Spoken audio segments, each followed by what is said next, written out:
let me try to fix my microphone here. Got a little feedback going on. Got a little feedback going on. Okay. Okay.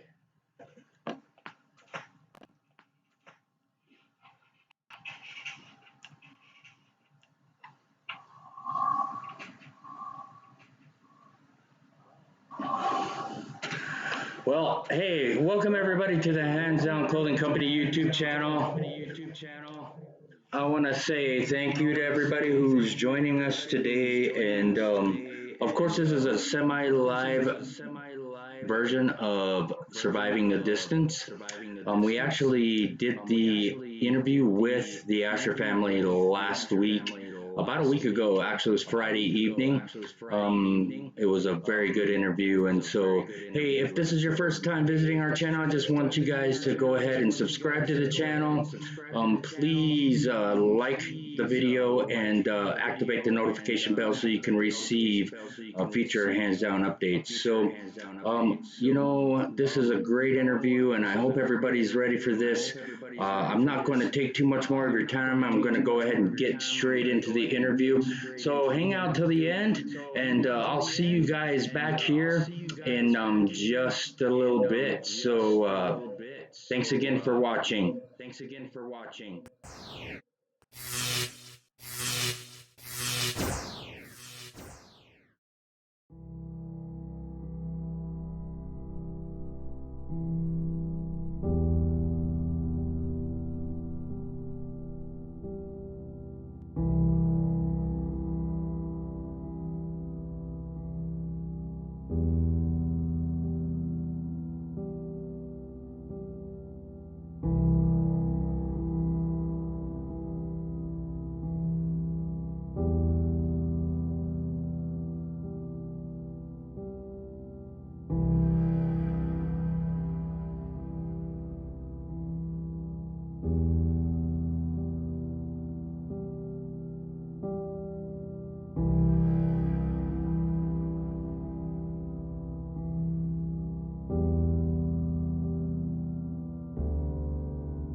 All right, here we go. We are on.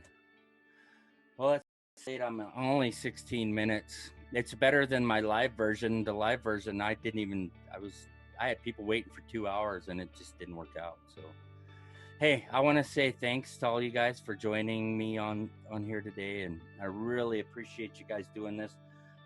When I first started this, so you guys came to mind almost immediately, but I know how much you guys have been through in the last close to a year now, and so I didn't even want to bring it up. But I couldn't think of any better way to end this series, because this is our final episode of Surviving the Distance, and I couldn't think of any better way to end this but with you guys, and I really appreciate that, and welcome. So for anyone who in our community who's been living under a rock for the last year, I'm going to let you guys kind of introduce yourselves and tell us a little bit about yourselves. Oh boy. Oh boy. We're the Ashers. One of the Ashers in Wyoming, Powell. But Tiffany, Andy, Ethan, Peyton, and Brooks. No, I got it. So yeah, no, that's it. That's it, huh? Come on. That's all we got. All right. Yeah, well, so thank you all for joining us tonight. No, come on. Tell us a little bit about what's going on and how you guys have been, and tell us about the kiddos back there, and open it up for us, Andy and Tiff. Yeah, let's go that route. Andy and I were both born and raised in Powell. We both went to high school here. We started dating in high school, middle school to be honest, but that's not really dating. Middle school dating is not dating. So we dated all through high school. I thought I was dating. When you're holding hands, that's dating. Hey, I'm going to go with serious. that. We farmed for the first 17 years of our marriage. We had the kids pretty close together. They are currently 20, 18, and 17. Nice hesitation. They're pretty close together. Well, you're backwards in the film, so I had to redo it in my head. Anyway, we've lived here in this house out on Hart Mountain. We've been here for 20 years in this home. We've been married for 20 years. What else about us? That's pretty much the gist of it. Well, since how are you guys doing in the back row there? You guys doing okay? Pretty good. We're doing grand. I like it. There you go. Basher, how you doing? You're not being bashful back there, are you? No, I'm good. Okay. We're doing good. I don't know. Sweet. This is the way that I like it. So it's so much easier to do this when it's comfortable and everybody's laughing and having a good time. So if I start rambling at all, or if I go on too long, somebody in the back row can say, there it is, and I'll remember to kind of point the direction back to you guys. Anyways, let's go ahead and get into this. So, when I started doing the Surviving the Distance episodes, it's in essence to the COVID-19 pandemic and how our community is dealing with that. Well, having you guys on here in the final episode, it's really larger than just that, because like we talked about a few nights ago when we stopped by when we were standing outside visiting, you guys will be surviving the distance for a long time. And so I think that I kind of want to go on both ends of that. So of course, discuss the way that you guys are handling the COVID-19 pandemic and some of the struggles that you guys have had, but also I want to touch base on the overall outlook and what you guys are dealing with overall. And I think I think a lot of people want to know, and maybe this is the first time since EA's been home that maybe you guys will get a chance to tell us what it's like being home and for surviving the distance since you've been home with EA and during the pandemic. So that wasn't a question, but it kind of was. It was a great opener. It was a great opener.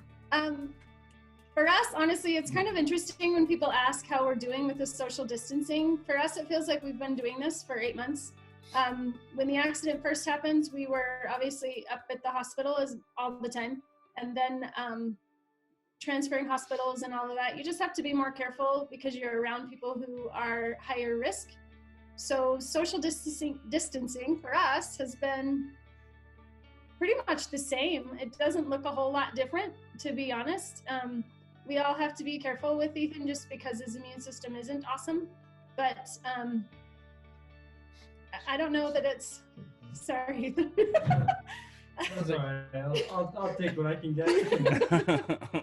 So we've been doing this for a while. It feels like we've been, like I said, social distancing for 8 months. It doesn't look a whole lot different to us. We don't go out very often, just like everybody else, but we're here together as much as we can be. And when we do go out, we're just careful about things. We don't wear a mask or anything like that. And we don't go out enough to have to do that kind of a thing. I don't know. Anybody else have any thoughts? How's COVID for you? Is it the same? It's so basically what you're telling me, you've been doing this since it all happened. So it really wasn't, I see you trying not to touch your face, Andy. It's okay, buddy. Just coughing. I'm kind of okay. All right. I'm doing the. So were used to this before it even came on. And so, Absolutely. Yeah. And so that's really not a big change for you guys.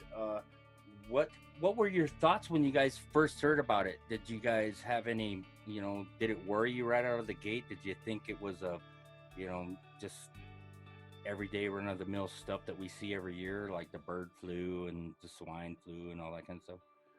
I think as far as myself, and I think Tiffany's the same way, we kind of come full circle. At the beginning, we weren't too worried about it. We thought whatever happens is going to happen, and God's ultimately in control. And then we got to the point where, well, we better take it kind of serious and make sure we're staying away from people. And so when it first came out, I was still going to work and being around other guys. I have a trucking company now, so those guys are all over the place, and I was still being around them. And then it came a little bit where we thought, well, we better be careful and kind of keep my distance from those guys. So I stayed home a lot more, working from home. And now we're kind of back to where it's like, it's, whatever's going to happen happens, and kind of we're still being careful, but not fearful, I would say. So it's kind of it's come full way all the way around, where we weren't really worried about it, to not really worrying about it again. So yeah, so that's kind of let's see how it all pans out. That's kind of how it's been all the way around. I think we've been really blessed, and you mentioned God and the whole thing, and I think that's a big part of where we've been blessed, is because there's so much faith in this community, and we really seen that last August through you guys, not only through you guys, but through our community and everybody with Ethan's accident. It was just amazing to see that. And at that point, it was a big turn. It was a switch in the pendulum for a lot of people.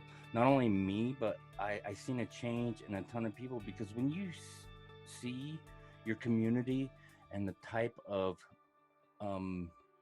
outreach and how they come together in certain situations, it can really change your outlook on a lot of things. And it wasn't just that, but you guys did that for a lot of people too. And I'd like to talk about your faith just a little bit, and you don't have to go into denomination or anything like that, but that's a big part of this whole thing.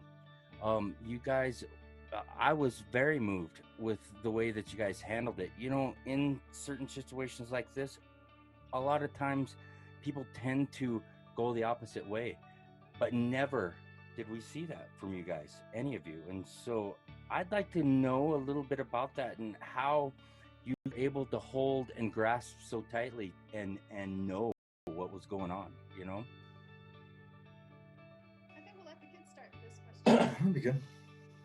How about you guys start with this one, and we'll help you out. You want to start? Sure.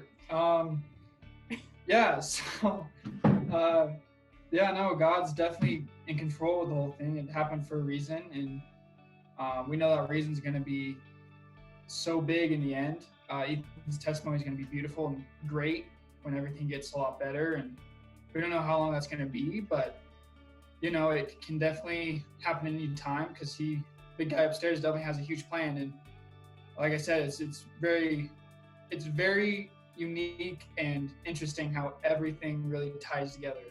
How you see all these people come together and support, and just like the little, even like the little amounts that people give, and like just all that, you can really see in the big picture what that means and how big God really is to us. And it's really definitely shown a lot of miracles to me, and definitely has made my relationship with Christ a lot stronger. My testimony is so much clearer now, and everything, it all makes sense for me, and it's really crazy. It definitely changed my life as well. Not only the other people around hearing about it or watching on TV or at the hospital, but I want to say it really impacted my life a lot. Definitely like where I was with myself, with Christ, what I was doing and all that. And it put me back on the right track of what I know I need to do. So it was great for me in a way. And I don't live at home anymore, so I don't really get to see you guys a whole lot. But I don't get to see you guys a whole lot, but I do come out here quite often. Mm-hmm. I do work for my dad with pace setters and everything, and I love it. It's good.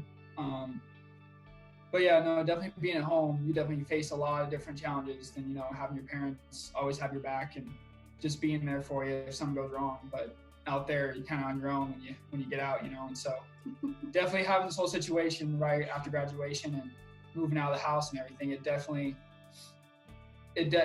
showed some of my true colors, and definitely showed what I need to work on. And my relationship with Christ has definitely grown so much stronger after this. Awesome. This whole crazy thing is happening right now in life. Yeah, it's one thing after another, it seems like, right? Oh, yeah. Wow. Yeah, I can agree with that too, along with everything Brooke said, but also growing up in a Christian home, having both of our parents very strong in their faith and their walk with Christ, it's so much easier to trust in that, I guess, because you just kind of like lead with how, or at least I did, like just led how my parents were feeling about the whole situation too. And so for them to be so strong in their faith and never grow weary and stop trusting God, it was just so much easier. And like from the very beginning of the accident, it was just so much easier to trust God and not have to worry about like, what if he doesn't, because it was never a question. It was always just, God will provide from the very beginning. And so all of us together, and along with what Brooke said too, like you grow so much when something traumatic happens. And it sucks that that's what it took for like something traumatic to happen for us to grow so much. But we did as a family in all of our relationship with Christ, but we grew so close as a family. And I'm thankful that the accident happened, but in a way that's but not at the same time. It's probably hard to say, but even I'm thankful for the accident, that the accident happened. All right, your turn, Eddie. Why is that, Eve? Why am I thankful? Yeah. Because I just, before I always thought it was kind of cool for people to, have testimonies, and I always thought, okay, that's a pretty cool testimony. It's kind of a bummer that I don't have a story like that. What really makes me believe in God, type thing. I couldn't really fully answer that, besides my family always grew up, I grew up knowing to do that. And then all this happened, and now I finally am this is why I believe in God, because he literally saved my life. Amen. Yeah. I think the day of the accident, August 27th, when we all headed up to Billings as a family, we prayed together, and we were just kind of at peace. We together came to the decision that this wasn't the end of the story, that God wasn't done, and that whatever happened next would bring us together and would make us stronger. And we just stood firm in that from the very beginning, before we knew the extent of everything. When he left that ER here in Powell, they didn't know if he would make it on the flight. He had a tear in his aorta, and they just weren't expecting him to live through the flight. But we never wavered in that, and we were all together from the beginning. And watching him go through everything he did in the beginning, even up through right now, for us just kind of came to pass. I hate to say that we were expecting it, but when Ethan was a baby, when I was pregnant with Ethan, he had cancer. He had an adrenal tumor, and carried him for 9 months. And then we took him down to Denver to have the tumor removed, and they couldn't find it. God had miraculously taken it away, and there was nothing there to remove. The tumor had completely and totally gone. So we had a miracle baby 18 years ago, and Yeah. go I ahead. just feel like if I was a miracle back then, I don't think I've really done anything in my life so far that would make God like want to save my life. So then I'm like thinking like there's no way I could die right now because I haven't done anything like to really like show like God like a reason for saving me, you know? No, I don't know, and I'm going to tell you why, kiddo. Because I've known you since you were really, really small. And something I was telling your mom the other day is that you've always been the same kid from then when you were a little guy, the same heart, the same fortitude, and the same attitude, positive attitude throughout your life, all the way up until the last time I spoke to you when you came off that football field. I never seen your demeanor change, kid. So I'm not disagreeing. I do believe God's got great things in store for you, but I'm going to tell you that you were worth saving, kiddo. You were worth saving. We knew back then when Ethan survived the miracle of the cancer when he was 5 days old. I'm pretty sure that's when he was. He was about 5 days old, and then later on we had a church member, an elder, a guy we greatly respect, told us that Ethan was between 4 and 5. I can't remember exactly how old he was, but he told us back then that when I told him the whole cancer story, he said, God gave me a message that Ethan will affect millions before God is done. And so we've hung on to that since Ethan was 4 or 5 years old. And when the accident happened, we thought, okay, God, you said, and we're going to trust that, but this is not what we thought you had in mind. This is not the road we thought we were going to be on. But to stand in that faith together, we all knew the prophecy. We all knew that Ethan would survive this. And now we just wait for the next step. We don't know what it looks like. We don't know what tomorrow brings, quite frankly. We have no idea. God surprises us daily. So he said millions, huh? Well, you've only got a couple more thousand people left to go. That was one thing that we all noticed in our household anyways. There was never, ever any question in the things that you guys would share with us, almost daily or sometimes daily. That's one thing that I noticed is that there was never a doubt. There was never a doubt he was going to wake up. And that kind of helped us as well, because it's like, and not just myself, but our community. I think that right out of the gate, when you guys portrayed that and you guys were sharing your faith with us and asking to pray for EA, it was like there was no waver in that. And that's exactly when we went down to the vigil of the first day that it happened, or the next day, I can't recall exactly, but that's the way that it was. And they told us this is going to happen. This is the way it's going to be, and we're praying for that. And there was never a waver in that. And I think that strengthened a ton of people. I know it did me, and it affected me in ways that you guys will never even know, I think there's a cool thing that happens during the prayer vigil. Right before the prayer vigil, God kept throwing the verse at me, where 2 or more gathered. And that's what happened that night. When 2 or more gather, I'm there. And that's what he did that night. And the cool story about that, I'll let Andy tell that, because Andy and Brooks had had an experience with God that night at 2 totally different locations. One was in the town of Powell with all of you, and the other one was in the hospital room. And I'm gonna let you tell the story because it's your story. Well, yeah, as the prayer vigil was going on, I was back in the room with Ethan, praying over Ethan, and I just felt this overwhelming peace that, you know, everything was going to be fine, and actually that I felt that he was healed, you know, right then and there, and so much so I started calling out his name, thinking he was going to open his eyes and pop open right there. But I remember the feeling, and just like I said, one I can't describe, but I clocked it. It was 7:25 on the clock. So I thought something big just happened, and I think come to find out that was the same time Brooks was up sharing basically what was going on with Ethan and everything else, and that's when everyone started praying back at the prayer vigil. But just a overwhelming peace that God had it all figured out, all part of his plan, and again, just that all things work to the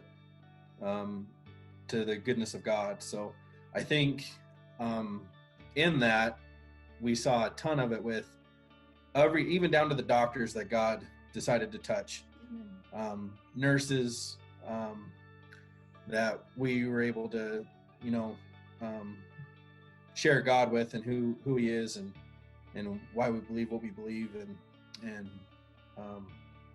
they all just, I mean, were drawn to it. So it was definitely something that God was there in control, and there's so many little details that you just, looking back on, there's just no way any human could plan that out, or Can't write this story. Yeah, so many what people would call coincidences that just don't exist in that multitude at one time. So that's how we definitely just kept strengthening our faith and what God had planned. Because I mean, you'd get a random text message right at the right time that God winks.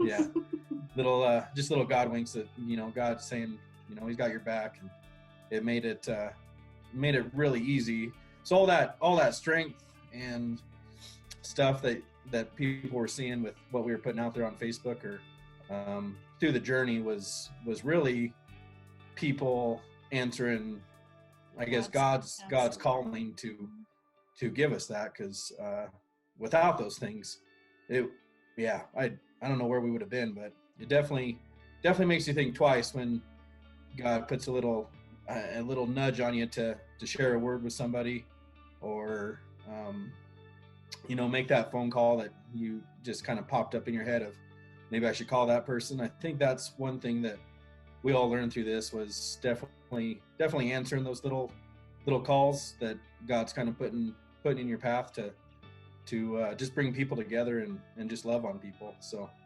we definitely felt it, and I mean, it was very powerful and humbling to be in that position. But I think that's what gave us strength, and God just loving on us in that way through people to share. It was almost symbiotic then, what you're saying, because that's it. So you guys were gaining strength from those God wings, but we were gaining strength from your God wings as well. I think that's the beautiful thing about the whole way that it worked out, is that, and that's why I want to hear what you guys are saying about how you guys were getting through it, because those are things that the general public don't know. We know your strength. We know that you were putting that out there for us to help with and to help us with and to keep all of us going, because we were all holding on as well, and we were wanting, and we were following, and we were wanting the best, and praying for the best. And I think that that's a big deal. I want, you know, Brooks back there, I remember that night when we were at the prayer vigil, we contemplated even hugging you, but the thing is that that's one of those prompts that you get. There was no ifs, ands, or buts. I needed to let you know. But how were you feeling that night, and kind of, you know, give us your side of your dad's story? That night, I wasn't expecting to say anything. Tim, he was leading the whole thing, and he actually came up to me that night and asked if I would say a few words for my family. And I got really scared because I had no idea what to say. It was definitely hard because just like, a few days, whole world flipped upside down. Sorry. No, I get you, kid. Yeah, that was definitely a game changer there too. It was just hard, and I didn't know what to tell anybody. And I mean, I really do. I think about that day a lot now. I should have said this. I should have said that. You know how you say those conversations in your head, but ultimately, it was crazy. I remember saying how it sucks how the world doesn't stop. How everything else keeps spinning and moving, and everyone's still working, and everyone still has jobs and stuff, and it sucks. Like, why can't it just all stop? Like, just give us a break. Like, let us think and process this for a second. But that just, again, what I was saying earlier, just shows how big God is. Everything doesn't stop because it's all working towards one thing in the end. It's praising Him. And so the people that didn't stop and the people that were still working and didn't even know about it, they didn't think about that day that Ethan had the accident, and they think about, like, whoa, what was I doing? Well, what about this? And what about my family? And ultimately just showing the love that everyone needs in this world, and that no matter what happens, you gotta just keep on loving, and you can't stop. Even though you want it to stop, you can't, because when you stop, that's when the devil gets its work out of you. So you Idle definitely hands. Listen, I think you did a great job that night, and I think you represented your family very well. Stop thinking about what you could have said, because you said everything we needed to hear. You did great, kid. So timing of that night was even a God wink for us. God winked at our whole family because we didn't get the news about Ethan's spinal cord until after 5:30, and then the prayer vigil started, I think, about 6:30, and then by the time the first section of the prayer started, and then after that is when Tim told you guys what was going on, which is exactly when Andy was praying over Ethan. I mean, just the intricate details that God does not leave out. You can't write this story. You can't. God is the ultimate author, and the details that go into Ethan's journey still blow our mind. Like, we're still blown away at the magnitude of who He is and how He functions in every location. We were in Billings, you guys were in Powell, and God was moving, and He was moving big time, and He answered your prayers. And I mean, it's huge. all of ours. And that was something that I remember. So we walked down, because I was at Washington Park, right? That's the name of that park, right? Anyway, so we were walking down, and we just, sorry, I lived here for so long, and it's just, I got so many parks in my head right now. And we just seen everybody coming from all areas, just from each road, walking down there and coming together. And then once we actually got down there, we were like amazed and really happy to see it, and then we all broke down into those individual groups and got to say our individual prayers, and we had one like prayer leader, and it was just amazing to see it.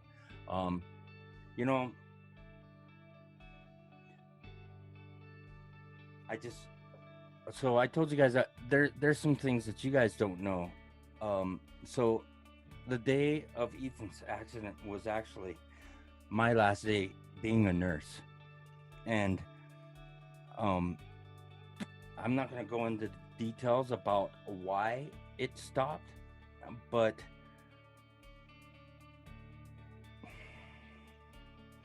I can tell you that, like Peyton was saying, she's glad it happened, but she's not.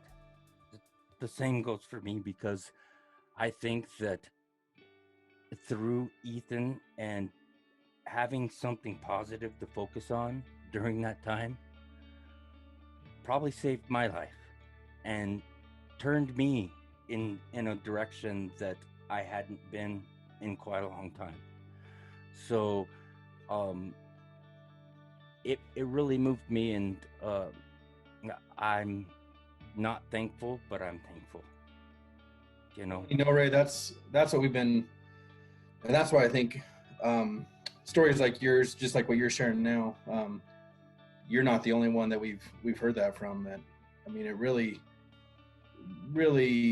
showed us what God was actually doing using Ethan through that time. How many people came to us and said that, they really, just like what Brooke said, it kind of transformed their spiritual, aspect of where they are and where they wanted to be, and inspired them to kind of grow closer to God. And that's what happens, I think, when God shows up, that definitely people are drawn to him. And it's one of those things that it still hasn't, it's maybe dropped off a little bit, but we're still getting letters and text messages and notes and stuff in the mail. Just people continually keep praying, and we still think, like I said, God's not done. So it's amazing to see where all these stories will end up. Like your story, like I said, you're not alone. There's been a lot of other people that have made a change, and it's just cool to see that it took that God used that it was a horrible thing that happened, but God still uses that. It was a horrible thing that happened to me, but like seeing that all the stuff that God used it to do, like all the cool stuff that he used it to do, I think if knowing that all that going into it, I'd be more than happy to go through all that again, to see all that stuff that people are like, all the stuff that people felt, and all the things that, like all the people that God, like made people like get closer to God. I think I'd do that all again. That's what I'm Mic drop. Mic drop. There you got it. That's what I'm talking about. Even now, there's no change, kid. Thanks for saying that. Yeah. I was hoping you'd pipe in there sooner or later. I don't want to. I want to give you some spotlight too, kiddo. I was just waiting for the right timing. Well, you got pretty good timing, kid. Yeah. So that's a big thing, and I think it's going to continue on, and it's never going to change for me. And like Andy, you're saying, it's that the story will continue. There's my kitty coming in meowing, and that's one thing that I can always look back on, and that was a pinnacle, or that was a change in direction for a lot of people, and especially seeing how the community came together for it, not only the community but the state. And there have been times that I wasn't so grateful, but that situation and the way that our state and our community showed up really changed my outlook on the great community that we live in, and how grateful I was to be here. I could be somewhere where it's totally different and nobody gives a crap about anybody, and that's not where we're at. So it was pretty interesting. Like I said, I was born and raised here, and when we graduated from high school, I told Andy, I want out. I don't want to be in this town. I've wanted out of this town forever. And this year, God just really put me in my place and just let me know where I was. And a wise man once told me to bloom where you are planted. And every time I feel like God can't use me where I'm at, something happens. And this year changed everything about the way I feel about this community, about our state, about strangers, complete strangers, about the power of prayer. I mean, like I said before, we've been through a miracle with Ethan, but this was a whole different field. this opened up into a huge, it was huge. It was. Well, and I think even Ethan's birth, you know, his cancer that he had at birth, I think that was even God's way of giving us a little bit of taste of what, you know, he knew this was no surprise what was gonna happen. But that definitely gave us the strength to, if it had happened to any one of, you know, Brooks or Peyton, I don't know that it would have been the same, that we would have had the same securities as we did with Ethan. But that's, I think when people go through things, instead of looking down on it and not looking at it as a growing process and trusting God is who he says he is, I think he definitely gave us what we could handle at the time. It wasn't easy going through when Ethan was born, dealing with that, but it was pretty short. I mean, we knew about it, but from the time he was born to the time we found out it was gone, it was literally a week. So it was pretty short-lived. Wasn't it, the test when we took him out as a baby? Yeah, it was a week, roughly 5 days. Either way, but just the little. I was pregnant for 9 months. Well, we knew about it. I know, but we knew about it. I'm saying from the time he was born. Oh, gotcha. But anyway, but even that, I mean, we were able to deal with that, and that just prepared us for something bigger. So I think it definitely, trusting that God is who he says he is, and in that fact of you can really handle anything. You know, with God on your side, it's. Hi, Katie. There he is. Yeah, she wanted on. I'm sorry. You're gonna have to. But yeah, it's just one of those things. I think you know, keep handling every situation as, instead of poor pitiful me, you know, how can we use this to strengthen others and glorify God? So it's, yeah. Oh well, you've definitely done that, and thank you for sharing all of that. And that's a great story. I don't know, have you guys told the story about Ethan's cancer when he was a baby very often? It was, I mean, the whole town of Powell was praying for Ethan then too. There were churches back then. When we found out about the cancer, people started praying, and then when he was born, the day Ethan was born, the cancer had doubled in size, and we let the churches know that, and so they all started praying, and a few churches started fasting for Ethan, and then again God showed up, and 5 days later there was nothing there, and the churches got their answer again. God hears his people, and I think Ethan's biggest story in his life, all of it together, is God hears his people. He doesn't leave us. He doesn't forsake us. He shows up on his timing when he's ready for his plan. And for us to trust in that is hard, but then again, it's not. You just I think because us as humans we're so set in wanting to know the plan, or we're so set in wanting to have the knowledge of what's coming next, or impatience even. I think that's something that we need to get used to, and because that's what God does. He shows up when he needs to for his plan, exactly. And we just need to learn to trust that. And I think that's a big part of what we're talking about here, is that helped us, your guys' faith and strength helped others to be able to trust in that and know that that's the way it works. That is the way it works, and we need to realize that, you know? My cat's I feel like it's come full circle with this COVID. It feels like it was almost like he was preparing our area to depend on each other, to help each other, to think outside the box, and just all the things that have been going on in our community with helping feed each other, and just the stuff that's been going on with COVID. It's almost like what happened with Ethan's accident opened a door and opened hearts and prepared us for what we're going through right now. And it's amazing. It's definitely made it easier, right? And it's something that, since we witnessed what happened with Ethan, since we witnessed that in the community, it was almost we knew it was going to happen. We knew that that's the way it's going to work, and there was no question about it. We were just waiting to see when and who and what was going on, you know, and that's a big part about it. You know, I want to kind of give you guys a second. So I know that it's Ethan's senior year, and you know, we got his invitation. Thank you for that. And we saw that Ethan's graduating with honors. You must have did a heck of a job in school throughout the years, kiddo. I gave my all. I wouldn't expect anything else.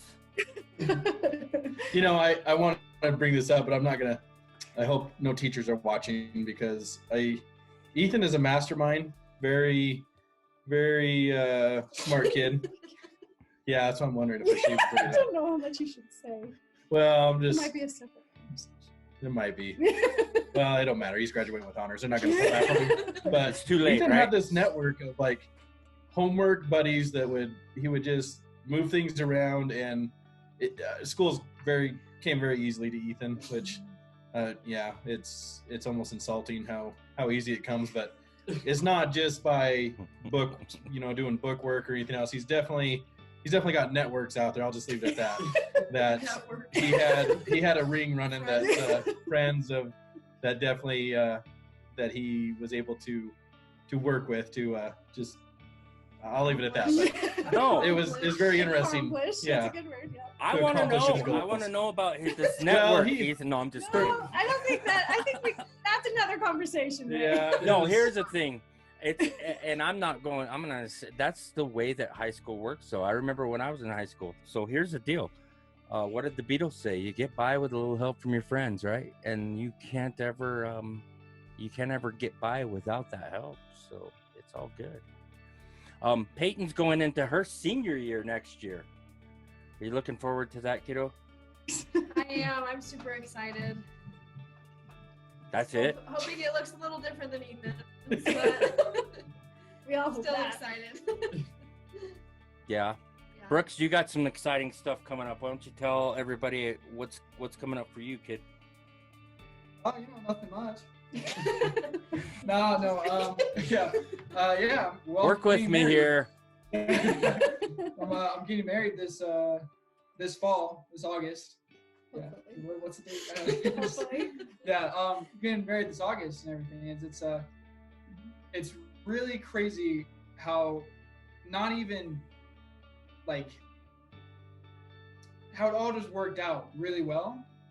There was actually some cool miracles in my life with Ethan and with Summer, my fiance, that really showed us both like what a good marriage needs and what it doesn't need, and how to communicate with each other really well, especially with feelings and all that kind of sorts. And it's definitely really prepared me with the whole Ethan situation. It definitely prepared me for my future marriage and with my future wife, and how things need to be in our future home together. Because it was pretty rough in the middle of it with everything. I'm gonna be honest. I got really bitter and kind of to myself, isolated, and I took a lot of it out on her.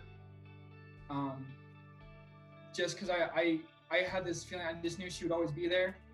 Not that that's any excuse in any matter, but definitely I took a lot of it out on her, and that just really showed me what I really need to do to be so much better of a husband that she deserves. And with all that, and that God is definitely the cause of everything, and he's also the benefit of everything, and he is everything. And that's really what me and Summer really got out of this whole situation and going into a marriage. So it's just crazy how it's really all come together. It's really insane. So, but yeah, we're both excited for that. August gonna be a married man. It's gonna be great. Well, congratulations, kid. Don't give out the date on here, because I don't know who's watching and who might Yeah. crash the wedding. So, but I definitely want an invitation if you don't mind. Oh yeah. So, Oh yeah. and if I don't get one, I'll crash it. So just so you know. Well, you're welcome to. So tell me, let's go through like some of the things that you guys are doing right now. We kind of did, but kind of give us your daily routine and what you guys go through in a normal day in the Asher home.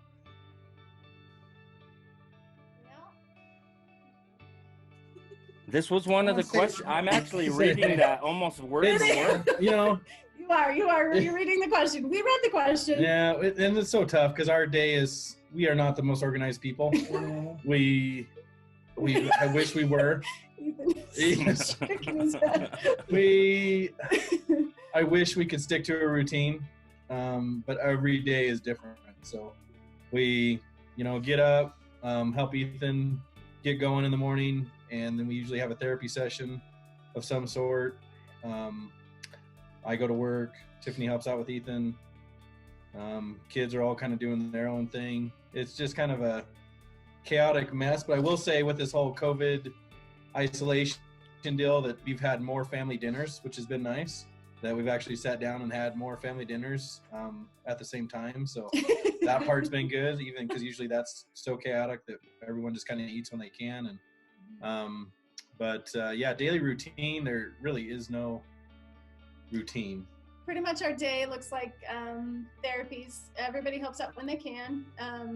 Andy's still working. I still have my license, but I have not been working since August. And I don't plan to go back until Ethan's independent, until he's ready to be by himself. So I'm not... 2 weeks. 2 weeks. Breaking the plate in 2 weeks.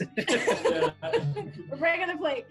Yeah, so my full-time job right now is Ethan's independence. That's my goal, to get him to where he doesn't need anybody around, whatever that may look like. Peyton has really rocked it with therapies.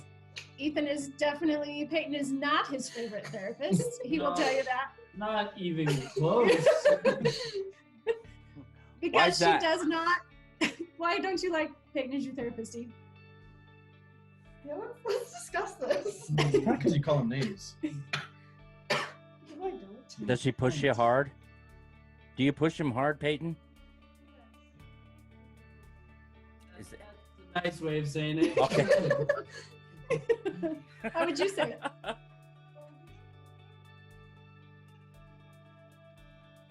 I'd call it like pushing me hard, but like hard in an extreme fashion. Extremely hard, huh? Yeah. She's that's right. She's very good at reminding him where he's come from and how hard he worked to get where he was over the last few years. And so she gives him no slack whatsoever. But she's a really good therapist. She's very good at it. She's good at stretching him and making sure that he pushes his limits. Sometimes he gets angry, but that's okay too. Most times. And Chris is always willing to step in whenever needed. If he needs to help out around here with some extra stuff, if Andy's busy, he's always coming around whenever we need. If he needs to drive him to school, if he needs to drive him to therapy, he's kind of, we kind of do it as a family as much as we can. It is pretty much my full-time, but everybody pitches in. I don't do it alone. It's a family ordeal. But Andy's right.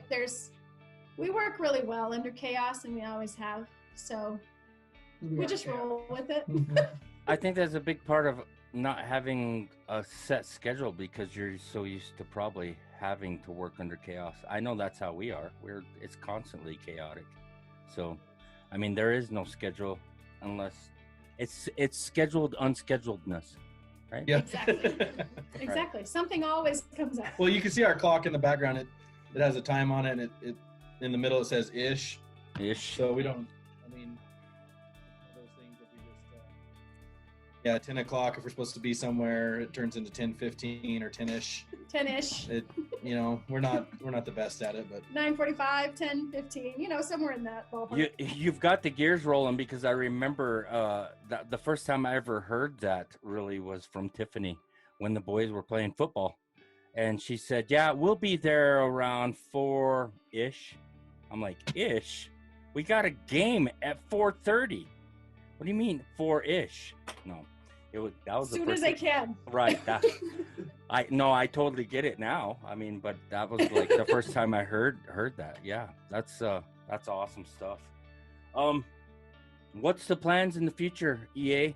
Hey, listen, I planned on saying this earlier because I thought we were going to bring you in after I talked with your mom and dad, but EA Sports is in the game.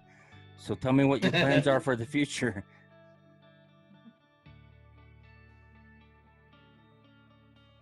I'm not really sure.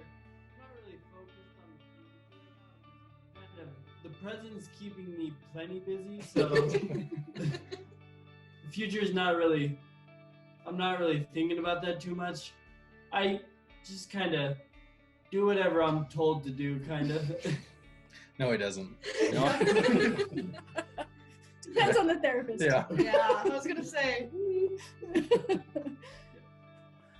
He's Go ahead. not planning on going to school this fall. His brain injury is doing a lot better. He's doing a lot better, but he's still not independent. Memory-wise, Yeah. memory's still a struggle. The other day he quoted something. What was the whole? Oh, he just had his wisdom teeth out. Yesterday. By the way, just yesterday. Mhm.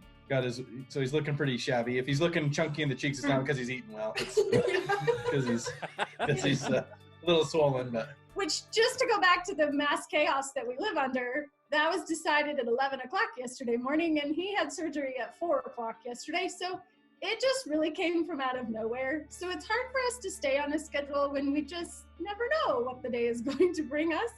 But he remembered in detail what the doctor had said. Jason had said, given him an example and a very visual picture. But one of the things they told us down in Craig is that his hippocampus on the right side, which controls your verbal learning, was severely, they told us damaged, but we call it injury, to where he would never have verbal memory, and he proved that wrong yesterday. Yeah. So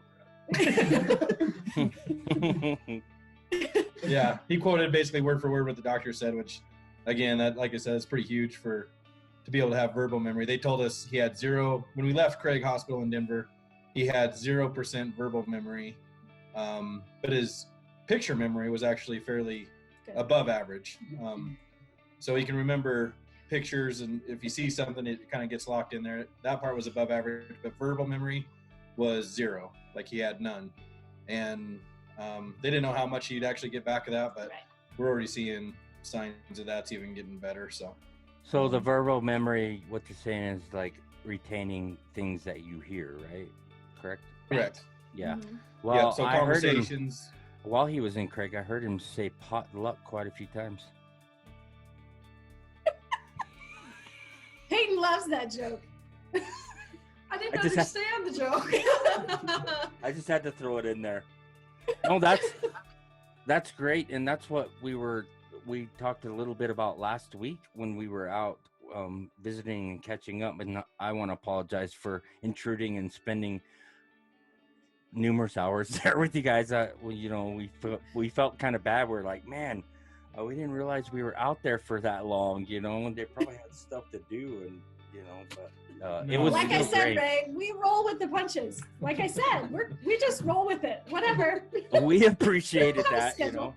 Yeah, no, but we talked a little bit about that, and how you guys have seen a ton of things, and especially if it's something that EA enjoys, because we were talking about the football next season, and he had an invitation from our new head coach to come and assist, do some helping out next year. And then you brought up the thing about what Coach Wiz had said, and he freaking told us word for word what Coach Wiz had told him to do, and I don't know how long that had been. So I was pleasantly surprised. I hadn't seen Ethan very much since for a while, but to see when you guys came rolling in, when we were checking out his room, when you invited us in, I was very happy and overwhelmed, because I was worried about what to expect, but it was his humor's still there.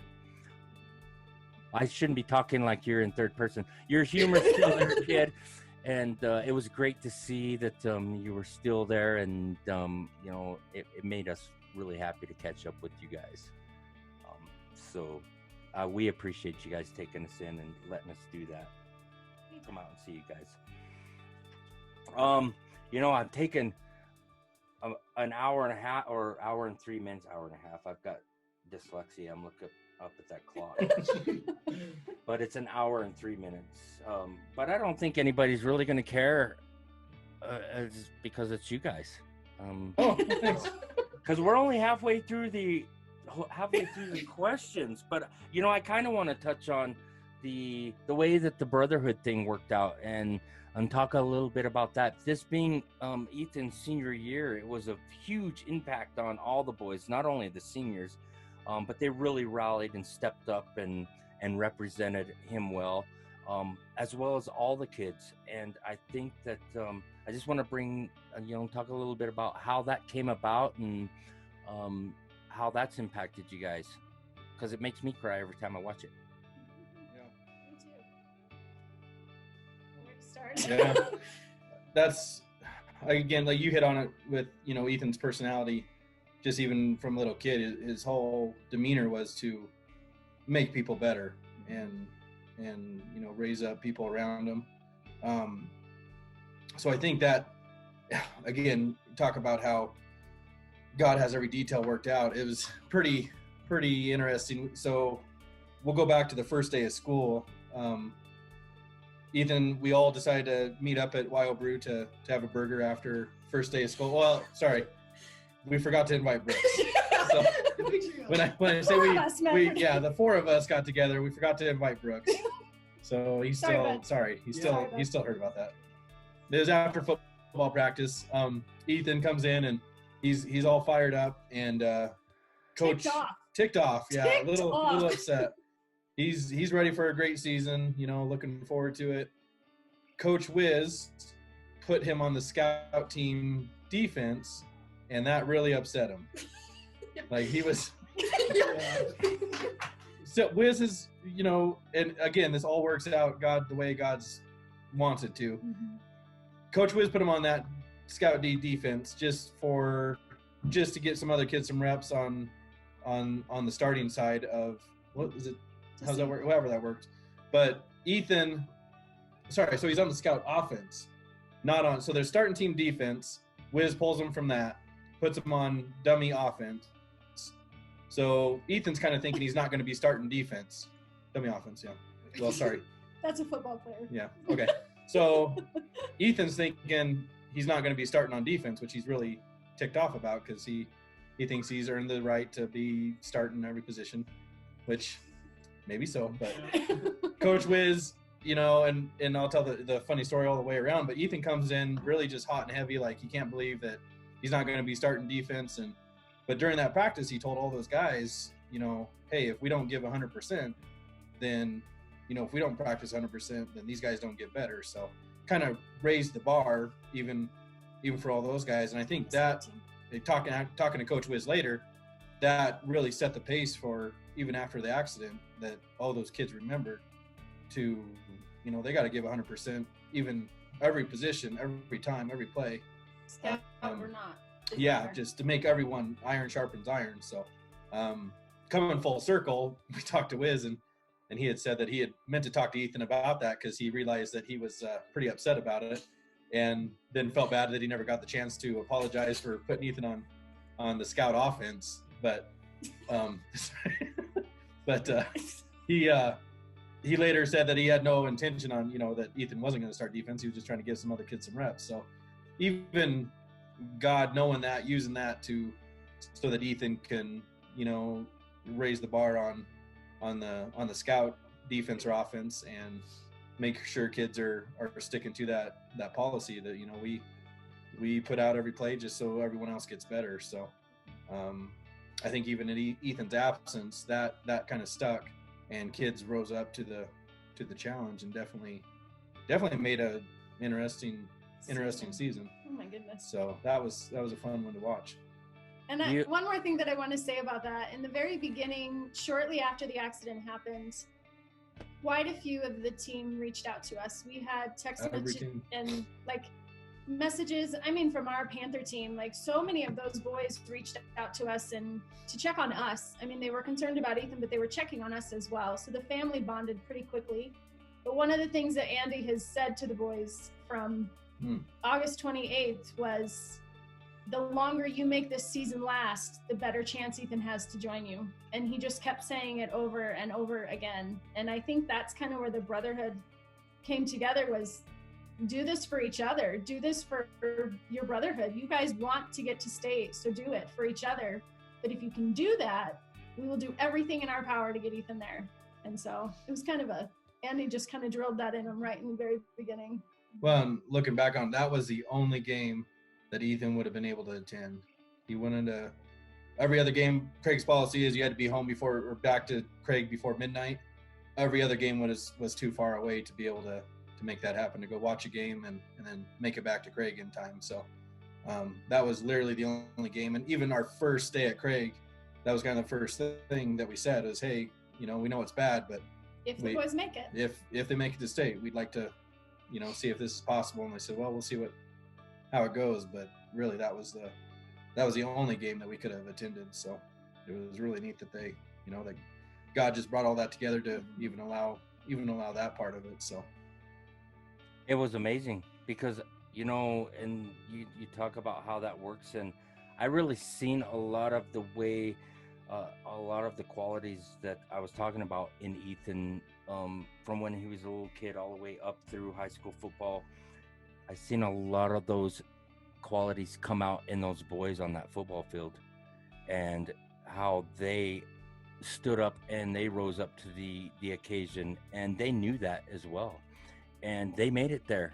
And it was, we were at that Cody game, and we knew what was at stake.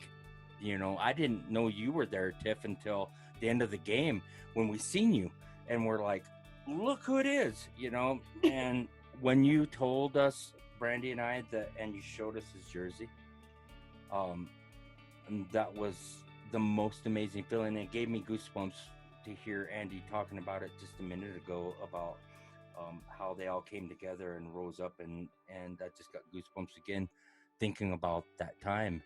And then to see you guys, actually see you there and at the game, all of you as a family, and to see Ethan be able to be there, it was that was almost, and of course God's not done, but that was, to that season, that was the cherry on the banana split, because first of all, those boys achieved miracles like Ethan has, and that was those boys, I'm gonna say Ethan might have been what started the fire, but those boys kept it burning. Those boys and the parents that backed them, I mean, it was a tough season. It was a tough season for them to be out there, not only without Ethan, but just a couple of losses that they really took hard. And I mean, they would get down and out, but they just band together, and they never let go of each other. Even if they had a bad game,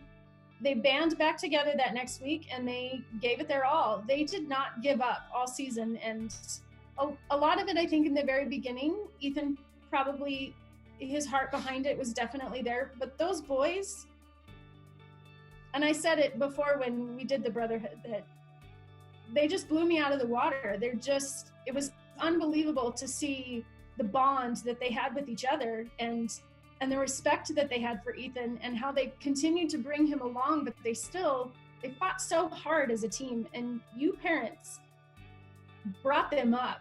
Every time they got down, you guys came up with something to bring their spirits up to.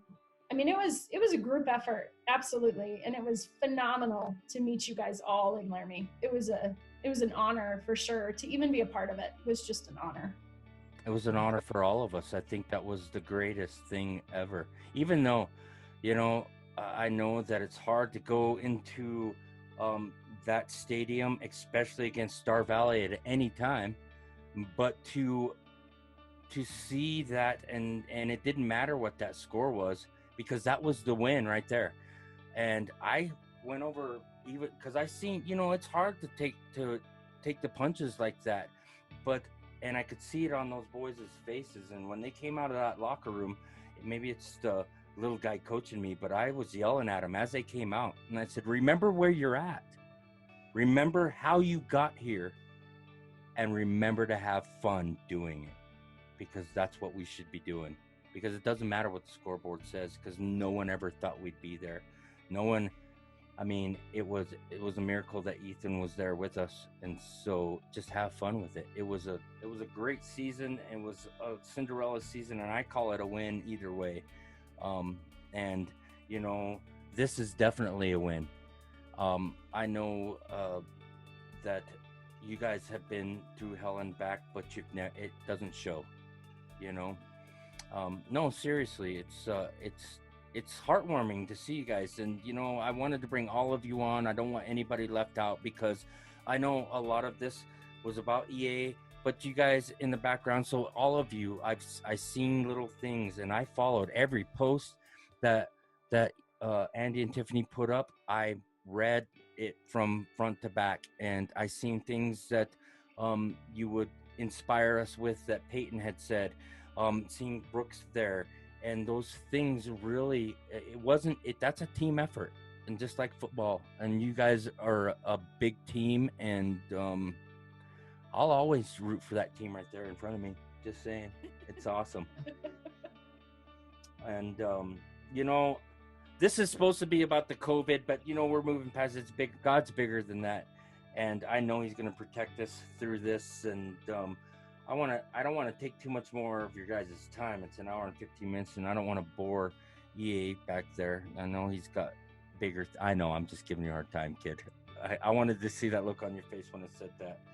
But I want to let you guys just give you the floor. So there's a ton of things that we've been doing in the community since this has all started. I kind of wanted to touch on Andy's work, but because of the oil field slowing down, but I think we're on the upslide of that. It's all looking to the positive.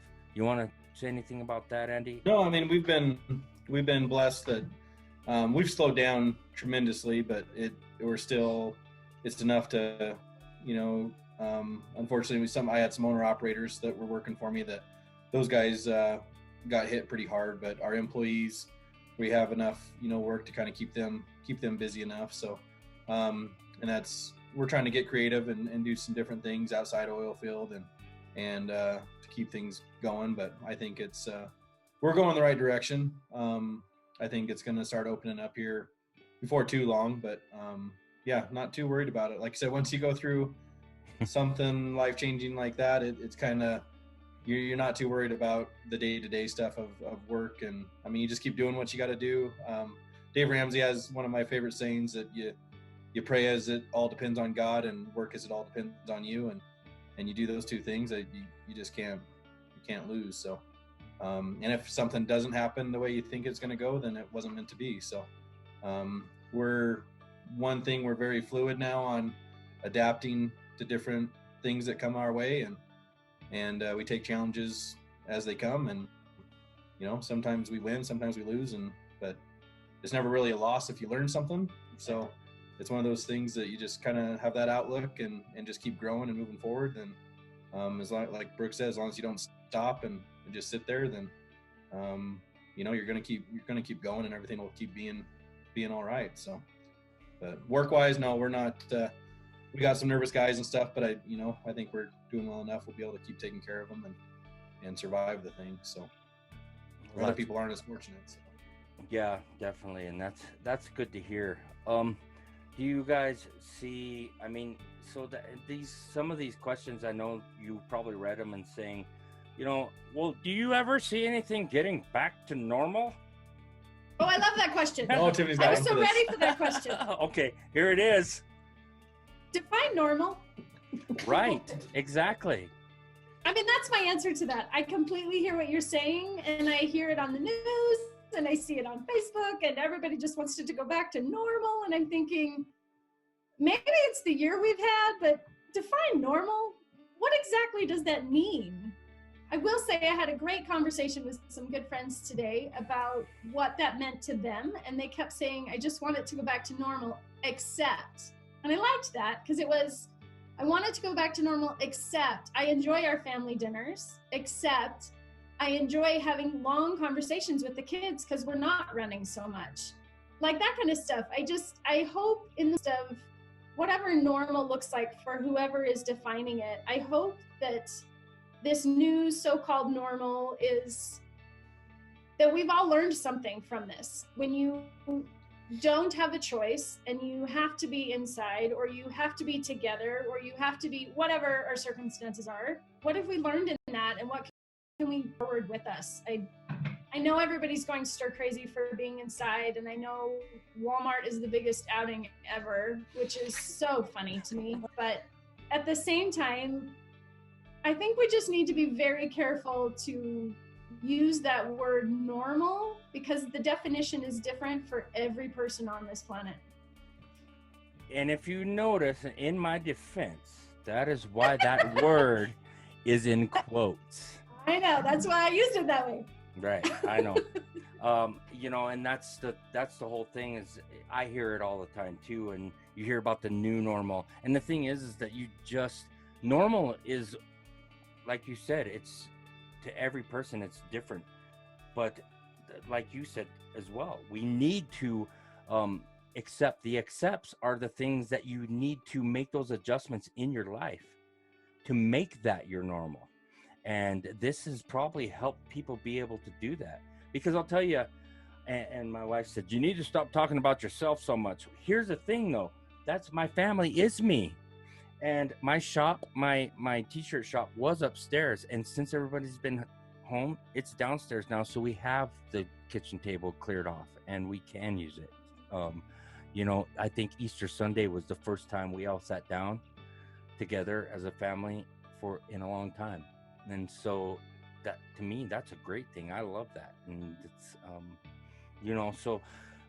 don't be too hard on me when I say that word normal. I'm not. I just love that question. And I was like, that's kind of it, because, things are tough all over. But it's something that I've asked everybody.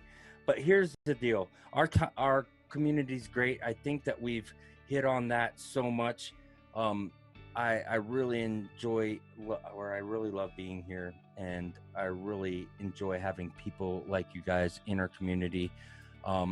This is the finale of Surviving the Distance, and I want to thank you guys for being a part of that. Like we say, God works in mysterious ways, because I never dreamed that it would. Well, I did dream, but I wasn't going to ask. And I'm so grateful that it worked out this way, because I can't think of anyone else that I'd like to end. I actually thought about it. I'm like, how am I going to structure this to make this work out to where I don't lose, so I can keep people interested, And what better way? You guys helped me so much. That's so awesome. But not only that, it's a pleasure, and we get into these conversations. It's a pleasure to talk to you guys, and I can't wait till we're able to be out and about. But I want to give you guys the floor, all of you. EA, I'm sorry you didn't get too much time. You didn't get too much camera time, but just having you there was a great thing, kiddo. And I'm wearing your shirt. Hey, and make sure so we were talking about your signature. Make sure you. I told him he's gonna have to change it to that. So yeah, that works. He likes that signature. Make sure you practice that, kid, because I didn't tell anybody that that's not your actual signature, but now I am. So if I was misleading in any way, this is not Ethan's actual signature. This was just a signature series T-shirt. So no. Hey, I want to give you guys the floor, and each one of you give some closing thoughts, anything you want to say, and then I'll let you guys get back to your family time.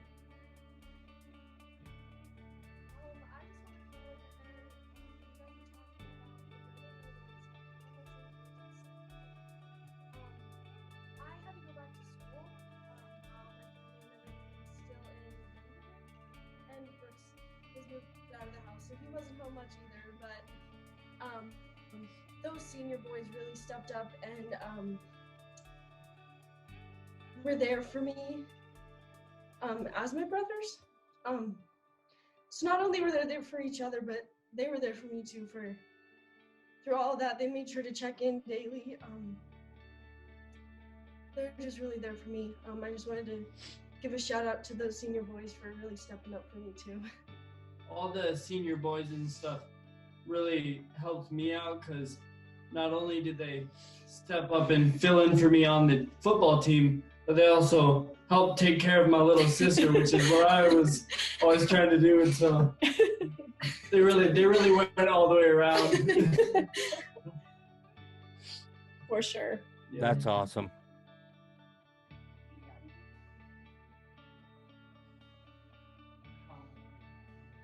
No, not really. I think I've said it quite a bit.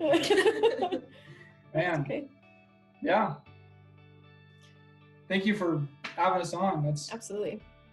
Yeah, Honor, thank you for thank you. allowing us to share. No, it's my fun to chat. pleasure. Yeah, it is, and that's the thing. And that's the monster of this whole thing, because I'd probably sit here for another hour if I wasn't worried about you guys having to sit all bunched up together like that. We're good. We're cozy. And you have anything to say? I don't think so. I think, yeah, just my biggest takeaway from all this is just, trusting in God's plan, and no matter how bad it looks. I don't know if it's a great way to look at it, but something's, it could always be worse. Yeah. So, negativity isn't something, we do great with. We're always positive, and I don't think it does any good to do, be negative. So I think as long as you have the good outlook that, God's got a plan, and you just keep trusting in that, no matter how bad it looks, eventually it's all going to work out. Even if, if it eventually it's bad enough to take your life, you keep trusting the plan that you're going to heaven, and that's It's your time. it's your time, and you look at your family members, and as long as they're living for Christ and they end up passing, and if Ethan, God forbid, would have died that day, we would have moved on and known that God had a plan for it. And I just wanna say that like all this was pretty, like, I went through a lot through all this whole process, but, and I've said this multiple times, but I would no doubt go through all of this again if everything else happened like the same way it did. Like, this has just meant so much to so many people that like more people than I think I personally could have gone out and like touched. It's crazy how many people this has really affected. I would go through this all one more time again if all this stuff happened one more time. It's just amazing to see all the things that this has brought to people. mm-hmm. Yeah. And I think along with kind of what both of them are saying is, and my mom mentioned this earlier, how you just don't see the little things. When you're going through the big things, you don't always catch the little bits. And so, like my dad was just saying, how, Oh. yeah, just like staying positive and always looking towards Christ, but then always like remembering that you don't see everything that God sees, or you don't see everything that God's touching. And lucky for us, we have got to see so many things, but I'm sure there's millions that we haven't seen that it has affected. And so in that way, it makes it easier to keep going forward too, just knowing that there's little things being affected positively that you don't even know about. Absolutely. Kid, And I think let me just say something real quick. You got a lot of wisdom for a young lady. Thank you. Seriously, and it's good to hear that kind of stuff, especially from someone who's just a junior in high school, and it's good. And those are things that I noticed along the journey as well. Sorry, Tiff, I didn't mean to cut you off. You're good. Peyton having to grow up with a brother like me and Brooks, it makes sense that she grew up pretty fast. She kind of had to. She learned quick. Yeah. She caught on pretty quick. I guess I just wanted to say that throughout this entire journey, we have been humbled beyond what we ever thought we needed. God has shown up in such huge ways in so many people, in everything from lemonade stands to t-shirt designs to Douglas showing up with a massive check at a football game, just all of the stuff that God has done throughout the state and throughout our community. I was telling the kids the other night, things get kind of heavy for us. There's a lot that we deal with, and so sometimes they get pretty heavy. And Brooks asked me the other night, "Do you feel like you're drowning, Mom?" And I said, I don't at all. I feel like I'm in the middle of an ocean, except I can see the land, and I'm bobbing up and down because I'm treading water, and I'm looking around and I'm seeing everybody else's heads bob up and down too. I'm not doing this alone. God never left us out here alone. He surrounded us with an amazing community of Powell, an amazing state of Wyoming and beyond. God has held us afloat for sure, but I've never felt like we were ever doing this by ourselves. And I do think a lot of that comes back to our community. And the day after the accident, the prayer vigil was August 28th. The accident was August 27th. The town showed up. And from that second, they showed up in the ER. What am I saying? Our ER was, they kicked us out of 2 waiting rooms because we were too big. And they kept saying, the nurses kept saying, I've never seen this many people show up to an ICU. They just kept coming. We've never been alone. And I think so much of that goes back to our community. When you talk about surviving the distance, ours might not be so big on the COVID because it didn't change much in our lives, but Ethan's accident, surviving this, we're not alone.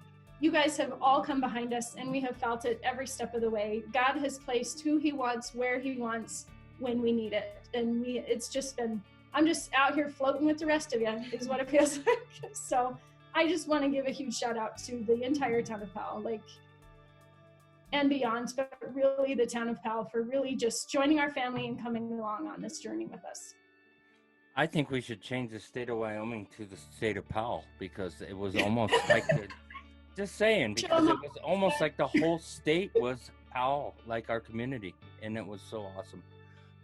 Well, and I guess I don't know how much everyone else really saw of that, but we got notices back in, I think it was Kansas, that they started a kid had kind of gone through the same thing Ethan had, a four-wheeler accident. They had started their whole town rallied against for him based off of what Powell was doing. They mimicked us here for us. They said thanks for showing us how this is supposed to be done, and they were showing us videos of what they were doing for that kid and the town was doing. So I think that's the thing that a lot of people didn't get a chance to see that we saw on the receiving end, that really strengthened us on what God was doing, not just in our community or state even, but how far it actually reached, based off of just what our community did. So that was a huge shout out to Powell and the state, how far it actually did reach. So truly amazing. Ethan, I'm gonna give you the spotlight right now, bud. If you've got anything else to say, I'm gonna throw the focus to you, kiddo.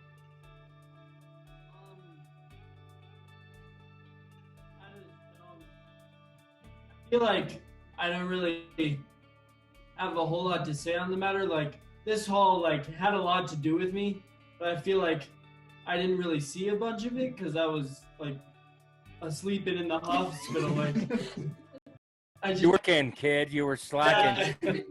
It's crazy. It's so many things happened while I was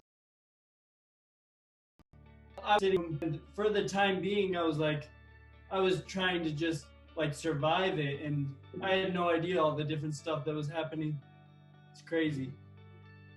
Yeah, we remind him often, and some of it's starting to stick, which is really cool. Yeah. Part of the brain injury that Ethan has gone through, his long-term memory is there. He comes, at the time when we left the hospital, he was about through his sophomore year, and now he's starting to remember things from his junior year of football, which is awesome. And so as he gets back through some of those long-term memories, it gets closer and closer with the short-term. And so we just keep telling him things over and over again. And he still is, he's trying to hang on to some of those, and a lot of those are memories that we've obviously planted because he wasn't coherent for them. But it still blows his mind when he reads the cards, the basket full of cards, and he just shakes his head and says, "Do you even know who these people are?" I was like, "No, do you?" So just things like that are just, it's been a wild ride for him for sure. I wasn't trying to put you on the spot, kiddo. I didn't mean you had to talk about while you were sleeping. You got to talk. You could have said anything. Hey, listen, guys. If you ever need anything, feel free to call us. It doesn't matter what. You know, we're all recluses here. So, but if you ever do, reach out. We think truly thank you for being here. It's been a pleasure. Listen, I got some T-shirts to deliver to you guys tomorrow, and I'm gonna have something special in there for EA. Okay, so I'm not gonna tell you what it is, man, but it'll be in there, and maybe I'll have something for all of you. Who knows? Yeah, we would not be opposed. We like your gifts. They're awesome. Yes. So hey, thanks again, and thanks for making this a great finale, and coming along and letting us come along for your journey as well. And I know it's not over, and we will follow it until there's nothing left to follow. You know, once you start walking around, then I'm probably gonna hang up the Ethan Strong deal, kiddo. I'm just kidding. I'll never hang it up. Hey, guys, thank you, Ray. You're welcome. Thank you so much, and you guys have a wonderful evening, and God bless you guys. You too, Ray. Thanks. See ya. Good night.